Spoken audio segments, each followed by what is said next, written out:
Hi everyone, welcome back. കഴിഞ്ഞ ദിവസം Q studio M factor ഇവന്റിൽ വിശാഖ് നായർ മമ്മൂക്കയെക്കുറിച്ച് പറഞ്ഞ കാര്യങ്ങൾ ഇപ്പോൾ ട്രെൻഡിങ് ആണ്.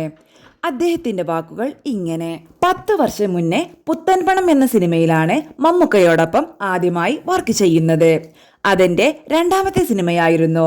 അന്ന് ഞാൻ മമ്മൂക്കയുടെ അടുത്തു പോയി, സാർ, ഞാൻ വിശാഖ്, ചെന്നൈയിൽ നാടകങ്ങളൊക്കെ ചെയ്യുമായിരുന്നു. അതിന്റെ കൂടെ തന്നെ ജോലിയും ഉണ്ടായിരുന്നു.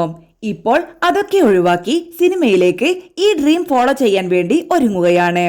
അപ്പോൾ മമ്മൂക്ക പറഞ്ഞു, നീ ജോലിയൊക്കെ കളഞ്ഞ് ഇതിലേക്ക് ഇറങ്ങിയിരിക്കുവാണല്ലേ, ഇത് ഭയങ്കര കോമ്പറ്റീഷൻ ഉള്ള ഫീൽഡാണ്. ചിലർ പിടിച്ചു നിൽക്കും, ഭാഗ്യമുള്ളവർ രക്ഷപ്പെടും.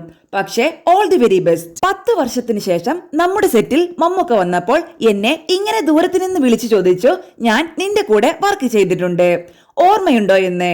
ഞാൻ ഞെട്ടി. ഇത്രയും വർഷങ്ങൾക്ക് ശേഷവും അത് ഓർത്തിരിക്കുക എന്ന് പറയുന്നത് as an actor and as A human being, അതിനേക്കാൾ ഒന്നും വേറെയില്ല.